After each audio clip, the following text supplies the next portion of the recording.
Alright, y'all, I'm on chapter 110. I believe it's part 3, chapter 2. The author always does some random, no space riddle, I guess. See, mother, mother is very nice. Mother will play with Jane. Mother laugh. Mother laughs. Laugh, mother laugh. Alright, the easiest thing to do would be to build a case out of her foot. That is what she herself did. But to find out the truth about how dreams die, one should never take the word of the dreamer. The end of her lovely beginning was probably the cavity in one of her front teeth. The end of her lovely beginning was probably the cavity in one of her front teeth. She preferred, however, to think always of her foot, although she was the 9th of 11 children and lived on a ridge of red Alabama clay 7 miles from the nearest road. The complete indifference with which a rusty nail was met when it punched clear through her foot during her 2nd year of life saved Pauline Williams from total anonymity. The wound left her with a crooked, archless foot that flopped when she walked, not a limp that would have eventually twisted her spine, but a way of lifting the bad foot as though she were extracting it from little whirlpools that threatened to pull it under. Slightly as it was, this deformity explained for her many things that would have been otherwise incomprehensible. Why she alone of all the children had no nickname. Why there were no funny jokes and anecdotes about funny things she had done. Why no one ever remarked on her food preferences. No saving of the wing or neck for her. No cooking of the peas in a separate pot without rice because she did not like rice. Why nobody teased her. Why she never felt at home anywhere or that she belonged any place. Her general feeling of separateness and unworthiness she blamed on her foot. Restricted as a child to this cocoon of her family's spinning, she cultivated quiet and private pleasures. She liked most of all to arrange things, to line things up in rows, jars on shelves, at canning, peach pits on the step, sticks, stones, leaves.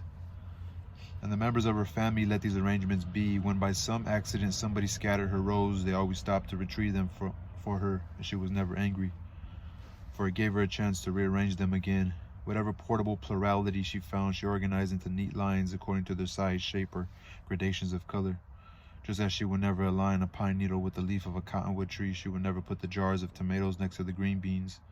During all of her 4 years of going to school, she was enchanted by numbers and depressed by words. She missed, without knowing what she missed, paints and crayons. Near the beginning of World War I, the Williamses discovered from returning neighbors and kin the possibility of living better in another place. In shifts, lots, batches, mixed, and with other families, they migrated in 6 months and 4 journeys to Kentucky, where there were mines and millwork. When all us left from down home and was waiting down by the depot for the truck, it was nighttime. June bugs were shooting everywhere. They lighted up a tree leaf, and I seen a streak of green every now and again. That was the last time I seen real June bugs. These things up here ain't June bugs, they something else. Folks here call them fireflies. Down here they was different, but I recollect that streak of green. I recollect it well.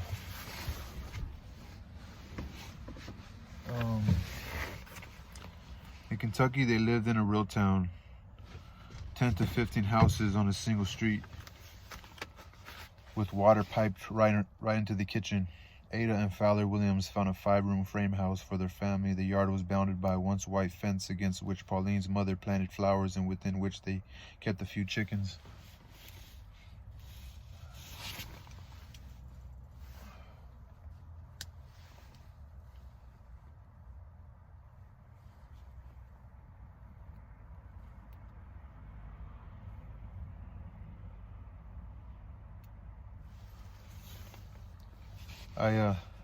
I'm reading right here by a hiking trail, and there's an incredibly beautiful woman that just like walked by me, and it's okay.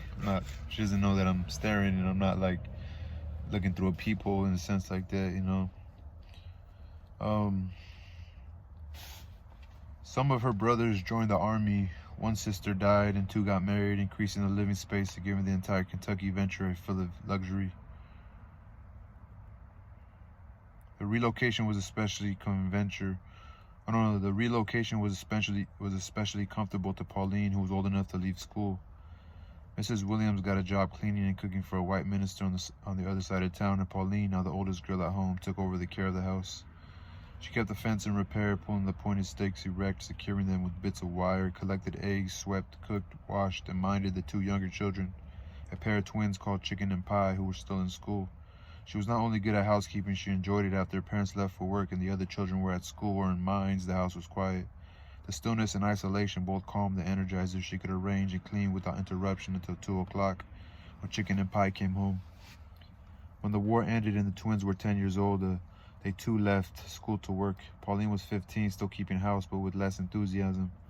Fantasies about man and love and touching were drawing her mind and hands away from her work. Changes in weather began to affect her as did certain sights and sounds. These feelings translated themselves to her in extremely melancholy. She thought of the death of newborn things, lonely roads, and strangers who appear out of nowhere simply to hold one's hand. Woods in which the sun was always setting. In churches especially did these dreams grow. The songs caressed her, and while she tried to hold her mind on the wages of sin, her body trembled for redemption, salvation, a mysterious rebirth that was simply happening with no effort on her part. In none of her fantasies was she ever aggressive. She was usually idling by the riverbank or gathering berries in a field when someone appeared with gentle and penetrating eyes who, with no exchange of words, understood, and before whose glance her foot strained and her eyes dropped.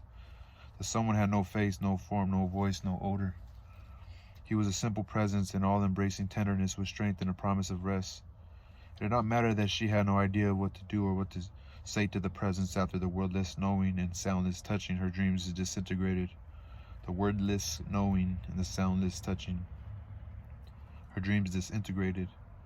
But the presence would know what to do. She had only to lay her head on his chest and he would lead her away to sea, to the city, to the woods forever. There was a woman named Ivy who seemed to hold in her mouth all of the sounds of Pauline's soul. Standing a little apart from the choir, Ivy sang the dark sweetness that Pauline could not name. She sang the death-defying death that Pauline yearned for. She sang of the stranger who knew. Precious Lord, take my hand. Lead me on, let me stand. I am tired, I am weak, I am worn. Through the storms, through the night, lead me on the light. Take my hand, precious Lord, lead me on. When my ways grow drear, when my way grows drear, precious Lord, linger near. When my life is almost gone, hear my cry, hear my call. Hold my hand lest I fall. Take my hand, precious Lord, lead me on. Thus it was that when the stranger, the someone, appeared out of nowhere, Pauline was grateful but not surprised. He came strutting right out of a Kentucky sun on the hottest day of the year. He came big, he came strong, he came with yellow eyes, flaring nostrils, and he came with his own music. Pauline was leaning idly on the fence, her arms resting on the cross rail between the pickets. She had just put down some biscuit dough and was cleaning the flour from under her nails. Behind her at some distance she heard whistling, one of these rapid high-note riffs that black boys make up as they go while sweeping, shoveling, or just walking around, a kind of city street music where laughter bellies anxiety and joy is as short and straight as a blade of a pocket knife. She listened carefully to the music and let it pull her lips into a smile. The whistling got louder, and still she did not turn around, for she wanted it to last. While smiling to herself and holding fast to the brake in somber thought, she felt something tickling her foot. She laughed aloud and turned to see. The whistler was bending down, tickling her broken foot and kissing her leg. She could not stop her laughter. Not until he looked up at her and she saw the Kentucky sun drenching the yellow, heavy-lidded eyes of Charlie Breedlove. When I first see Charlie, I want you to know it was like all the bits of color from that time down home when all us children went berry picking after a funeral, and I put some in the pocket of my Sunday dress and they mashed up and stained my hips. My whole dress was messed with purple and it never did wash out, not the dress nor me. I could feel that purple deep inside me and that lemonade Mama used to make when Pop came in out the fields. It'd be cool and yellowish with seeds floating near the bottom, and that streak of green them June bugs made on the trees the night we left from down home. All of them colors was in me, just sitting there. So when Charlie came up and tickled my foot, it was like them berries, that lemonade, them streaks of green the June bugs made, all come together. Charlie was thin then, with red light eyes. Charlie was thin then with real light eyes. He used to whistle. When I heard him, shivers come on my skin. My leg's hurting me. Pauline and Charlie loved each other. He seemed to relish her company and even to enjoy her country ways and lack of knowledge about city things.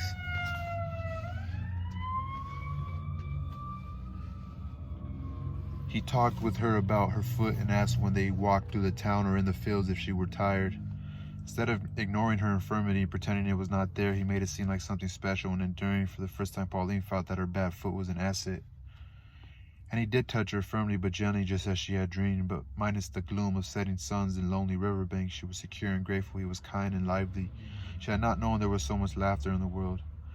They agreed to marry and go way up north, where Charlie said steel mills were begging for workers. Young, loving, and full of energy, they came to Lorain, Ohio. Charlie found work in the steel mills right away, and Pauline started keeping house. Then she lost her front tooth, but there must have been a brown speck easily mistaken for food, but which did not leave, which sat on the enamel for months and grew until it cut into the surface and then to the brown putty underneath, finally eating away to the root but avoiding the nerves, so its presence was not noticeable or uncomfortable. Then the weakened roots, having grown accustomed to the poison, responded one day to severe pressure, and the tooth fell free, leaving a ragged stump behind. But even before the little brown speck, there must have been the conditions, the setting that would allow it to exist in the first place. In that young and growing Ohio town, whose side streets even were paved with concrete, which sat on the edge of a calm blue lake, which boasted an affinity with Oberlin, the underground railroad station just 13 miles away, this melting pot on the lip of America facing the cold but receptive Canada. What could go wrong? Me and Charlie was getting along good then. We come up north, supposed to be more jobs and all. We moved into 2 rooms up over a furniture store, and I set about housekeeping. Charlie was working at the steel plant and everything was looking good. I don't know what all happened. Everything changed. It was hard to get to know folks up here, and I miss my people. I weren't used to so much white folks. The ones I see before was something hateful, but they didn't come around too much. I mean, we didn't have too much truck with them. But now and then in the fields or at the commissary, but they want all over us. Up north, they was everywhere, next door, downstairs, all over the streets, and colored folks few and far between. Northern colored folk was different too. Dicty-like, no better than whites for meanness. They could make you feel just as no count, except I didn't expect it from them. That was the lonesomest time of my life. I remember looking out them from windows, just waiting for Charlie to come home at 3 o'clock. I didn't even have a cat to talk to. In her loneliness, she turned to her husband for reassurance, entertainment, for things to fill the vacant places. Housework was not enough. There were only 2 rooms and no yard to keep or move about in. The women in the town wore high-heeled shoes, and when Pauline tried to wear them, they aggravated her shuffle into a pronounced limp. Charlie was kindness still, but began to resist her total dependence on him. They were beginning to have less and less to say to each other. He had no problem finding other people and other things to occupy him. Men were always climbing the stairs asking for him, and he was happy to accompany them, leaving her alone. Pauline felt uncomfortable with the few black women she met. They were amused by her because she did not straighten her hair. When she tried to make up her face as they did, it came off rather badly. Their gloating glances and private snickers at her way of talking, saying children, and dressing developed in her a desire for new clothes. And when Charlie began to quarrel about the money she wanted, she decided to go to work, taking jobs as a day worker, help with the clothes and even a few things for the apartment, but it did not help with Charlie. He was not pleased with her purchases and began to tell her so. Their marriage was shredded with quarrels. She was still more than a girl and still waiting for that plateau of happiness, the hand of a precious lord who, when her way grew drear, would always linger near. Only now she had a clear idea of what drear meant. Money became the focus of all their discussions. Hers for clothes, his for drink. They said the sad thing was that Pauline did not really care for clothes and makeup. She merely wanted other women to cast favorable glances her way. After several months of doing day work, she took a steady job in the home of a family of slender means and nervous, pretentious ways. Charlie commenced to getting meaner and meaner and wanted to fight me all the time. I give him as good as I got, had to. Look like working for that woman and fighting Charlie was all I did. Tiresome, but I hold on to my jobs. Even though working for that woman was more than a notion, it wasn't so much her meanness as just simple-minded. Her whole family couldn't get along with one another, worth nothing. You'd think with a pretty house like that and all the money they could hold on to, they would enjoy one another. She'd haul off and cry over the least thing. If one of her friends cut her short on the telephone, she'd go crying. She should have been glad she had a phone. I ain't got one yet. I recollect onset how her baby brother, who she put through dentistry school, didn't invite them to some big party he throwed. There was a big to-do about that. Everybody stayed on the phone for days, fussing and carrying on. She asked me, Pauline, what would you do if your own brother had a party and didn't invite you? I say if, and I really wanted to go to that party, I reckon I'd go anyhow, never mind what he want. She just sucked her teeth a little and made out like What I said was dumb, all the while I was thinking how dumb she was. Whoever told her that her brother was her friend? Folks can't like folks just because they has the same mama. I tried to like that woman myself. She was good about giving me stuff, but I couldn't like her. As soon as I worked up a good feeling on her account, she'd do something ignorant and started telling me how to clean and do. If I left her on her own, she'd drown in the dirt. I didn't have to pick up after chicken and pie the way I had to pick up after them. None of them knew so much as how to wipe their behinds. I know, because I did the washing and couldn't pee proper to save their lives. Her husband ain't hit the boat yet. Nasty white folks is about the nastiest things they is, but I would have stayed on setting for Charlie come over by where I was working and cut up so. He come there drunk wanting some money. When that white woman seen him, she turned red. She tried to act strong like, but she was scared bad. Anyway, she told Charlie to get out or she would call the police. He cussed her and started pulling on me. I would have gone upside his head, but I don't want no dealings with the police. So I taken my things and I left. I tried to get back, but she didn't want me no more if I was going to stay with Charlie.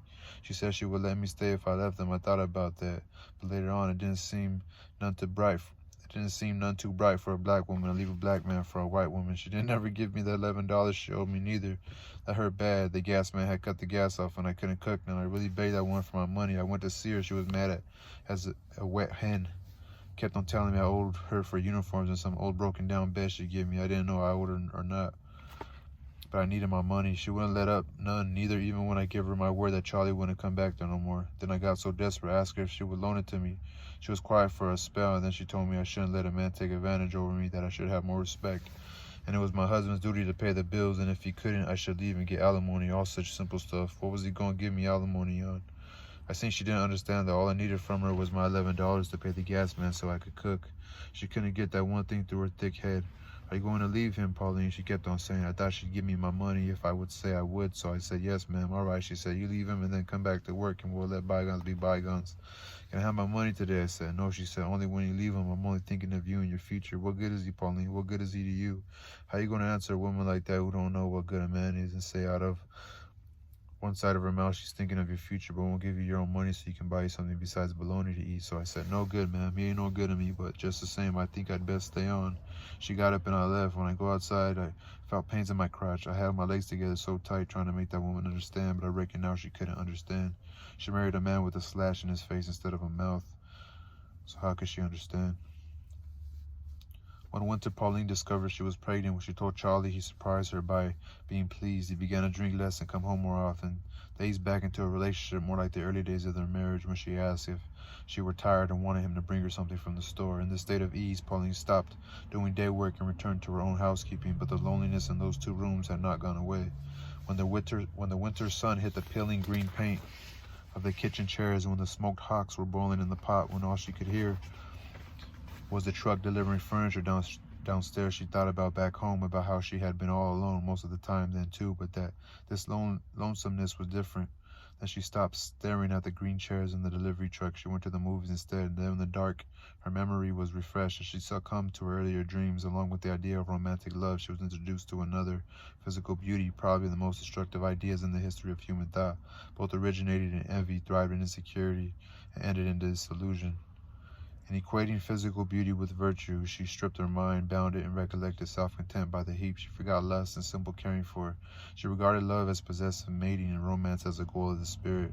It would be for her a wellspring from which she would draw the most destructive emotions, deceiving the lover and seeking to imprison the beloved, curtailing freedom in every way. She was never able, after her education in the movies, to look at the face and not assign it some category in the scale of absolute beauty. And the scale was one she absorbed in full from the silver screen. There at last were the darkened woods, the lonely roads, the riverbanks, the gentle knowing eyes. There the flawed became whole, the blind sighted, and the lame and the halt threw away their crutches. There death was dead, and people made every gesture in a cloud of music. There the black and white images came together, making a magnificent whole, all projected through the ray of light from above and behind. It was really a simple pleasure, but she learned all there was to love and all there was to hate. The onlyest time I'd be happy seemed like was when I was in the picture show. Every time I went. I go early before the show started. They cut off the lights and everything be black. Then the screen would light up and I'd move right on into them pictures. White men taking such good care of their women, and they all dressed up in big clean houses with the bathtubs right in the same room with the toilet.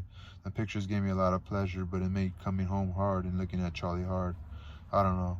I remember one time I went to see Clark Gable and Jean Harlow. I fixed my hair up like I'd seen hers on a magazine, apart on the side with one little curl on my forehead. It looked just like her. Well, almost just like anyway. I sat in that show with my hair done up the way and had a good time. That way and had a good time. I thought I'd see it through to the end again, and I got up and gave me some candy. I was sitting back in my seat, and I'd taken a big bite of that candy and pulled a tooth right out of my mouth. I could have cried. I had good teeth, not a rotten one in my head. I don't believe I ever did get over that. There I was, 5 months pregnant, trying to look like Jean Harlow when her front tooth gone, and everything went then. Looked like I just didn't care no more after that. I let my hair go back, plaited it up, and settled down to just being ugly.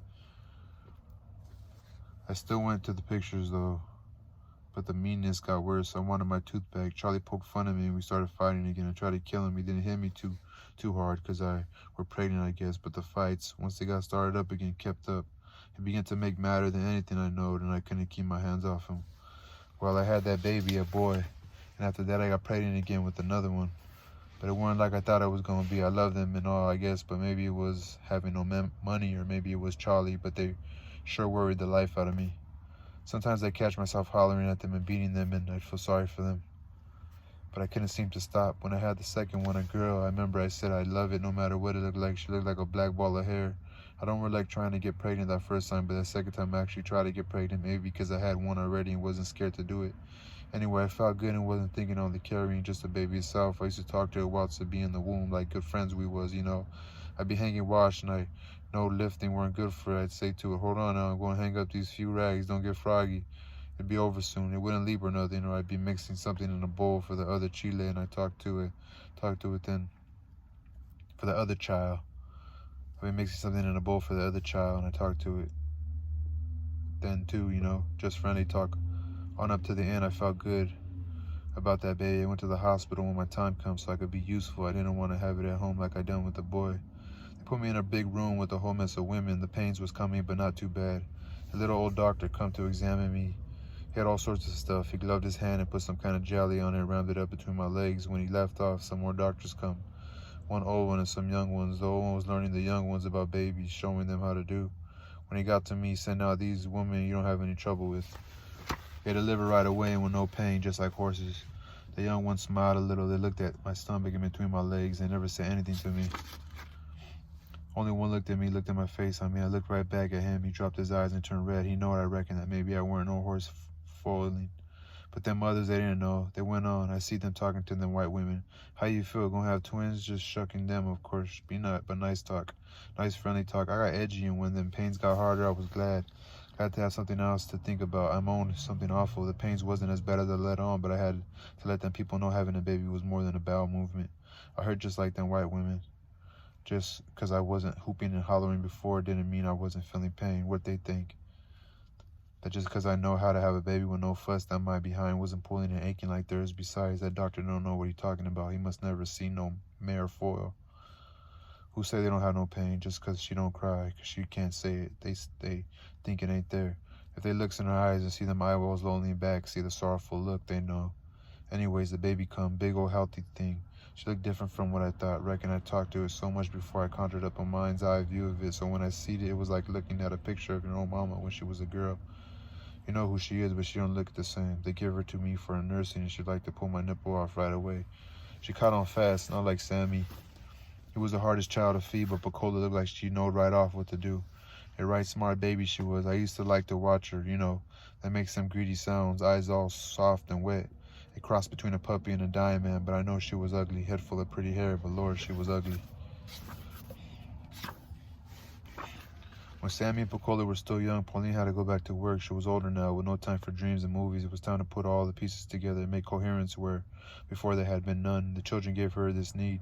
She herself was no longer a child, so she became, in the process of becoming, was like most of ours. She developed a hatred for things that mystified her, obstructed her, acquired virtues that were easy to maintain, assigned herself a role in the scheme of things, and harder back to simpler times for gratification.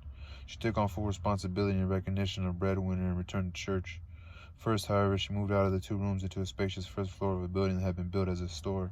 She came into her own with the women who had despised her by being more moral than they. She avenged herself on Charlie by forcing him to indulge in the weaknesses she despised. She joined a church where shouting was frowned upon, served on stewardess board number 3, and became a member of Lady Circle number 1. At prayer meeting, she moaned inside over Charlie's ways and hoped God would help her keep the children from the sins of the father. She stopped saying children and said children. Instead, she let another tooth fall and was outraged by painted ladies who thought only of clothes of men, who only thought of clothes and men. Holding Charlie as a model of sin and failure, she bore him like a crown of thorns and her children like a cross. It was her good fortune to find a permanent job in the home of a well-to-do family whose members were affectionate, appreciative, and generous. She looked at their houses, smelled their linen, touched their silk draperies, and loved all of it. The child's pink nightie, the stacks of white pillow slips edged with embroidery, the sheets with top hems picked out with blue cornflowers. She became what is known as an ideal servant, for such a role filled practically all of her needs. When she bathed the little Fisher girl, it was in a porcelain tub with silvery taps running infinite quantities of hot, clear water. She dried her in fluffy white towels and put her in cuddly night clothes. Then she brushed the yellow hair, enjoying the roll and slip of it between her fingers. No zinc tub, no buckets of stove heated water, no flaky, stiff grayish towels washed in the kitchen sink, dried in a dusty backyard, no tangled black puffs of rough wool to comb. Soon she stopped trying to keep her own house. The things she could afford to buy did not last, had no beauty or style, and were absorbed by the dingy storefront. More and more she neglected her house, her children, her man. They were like the afterthoughts one had just before sleep, the early morning and late evenings, edges of her day, the dark edges that made the daily life with the Fishers lighter, more delicate, more lovely. Here she could arrange things, clean things, line things up in neat rows. Her foot flopped around on deep pile carpets, and there was no uneven sound. Here she found beauty, order, cleanliness, and praise. Mr. Fisher said, "I would rather sell her blueberry cobblers than real estate." She reigned over cupboards, stacking high with food that would not be eaten for weeks, even months. She was queen of canned vegetables bought by the case, special fondants and ribbon candy curled up in tiny silver dishes. The creditors and service people who humiliated her when she went to them on her own behalf respected her, were even intimidated by her. When she spoke for the Fishers, she refused beef slightly darker with edges not properly trimmed. The slightly reeking fish that she accepted for her own family, she would all but throw in the fishman's face if he sent it to the Fisher house. Power, praise, and luxury were hers in this household. They even gave her what she had never had, a nickname, Polly. It was a pleasure to stand in her kitchen at the end of the day and survey her handiwork, knowing there were soap bars by the dozen, baking by the rasher, and reveling in her shiny pots and pans and polished floors. Harrying, "We'll never let her go. We can never find anybody like Polly. She will not leave the kitchen until everything is in order. Really, she is the ideal servant." Pauline kept this order, this beauty for herself, her private world, and never introduced it into her storefront or to her children. Them she bent toward respectability, and in so doing taught them fear of being clumsy, fear of being like their father, fear of not being loved by God, fear of madness like Charlie's mother. Into her son she beat a loud desire to run away, and into her daughter she beat a fear of growing up, fear of other people, fear of life. All the meaningfulness of her life was in her work, for her virtues were intact. She was an active churchwoman, did not drink, smoke, carouse, defended herself mightily against Charlie, rose above him in every way, and felt she was fulfilling a mother's role conscientiously when she pointed out their father's faults to keep them from having them, or punished them when they showed any slovenliness, no matter how slight, when she worked 12 to 16 hours a day to support them, and the world itself agreed with her. It was only sometimes, and then rarely, that she thought about the old days, or what her life had turned to. They were musings, idle thoughts, full sometimes of the old dreaminess, but not the kind of thing she cared to dwell on. I started to leave him once, but something came up. Once, after he tried to set the house on fire, I was all set in my mind to go. I can't even remember what held me. He sure ain't give me much of a life, but it wasn't all that bad. Sometimes things wasn't all bad. He used to come easy into bed sometimes, not too drunk. I make out like I'm asleep because it's late, and he taking $3 out of my pocketbook that morning or something. I hear him breathing, but I don't look around. I can see in my mind's eye his black arms thrown back behind his head, and the muscles like great big peach stones, and sanded down with veins running like little swollen rivers down his arms.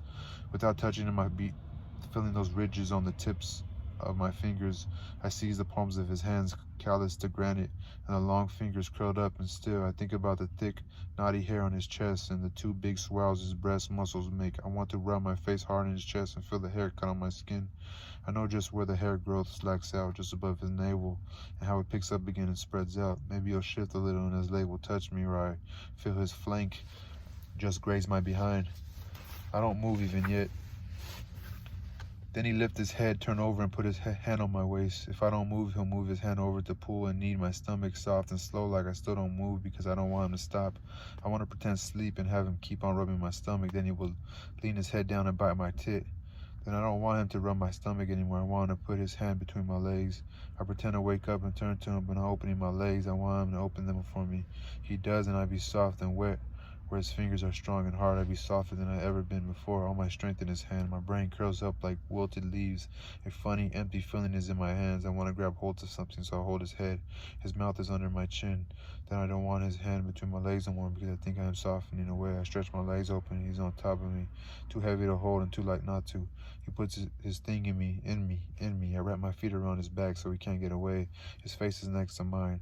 The bed springs sound like them crickets used to back home. He puts his fingers in mine and we stretches our arms outwards like Jesus on the cross.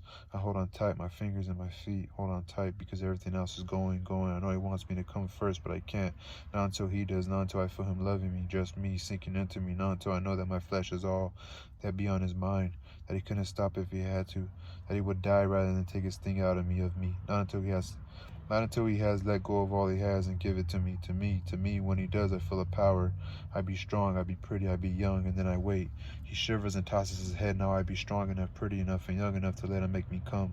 I take my fingers out of his and put my hands on his behind. My legs drop back onto the bed. I don't make no noise because the children might hear. I begin to feel those little bits of color floating up into me. Deep in me. That streak of green from the Junebug light, the purple from the berries trickling along my thighs. Mama's lemonade yellow runs sweet in me. Then I feel like I'm laughing between my legs, and the laughing gets all mixed up with the colors, and I'm afraid I'll come and afraid I won't. But I know I will, and I do.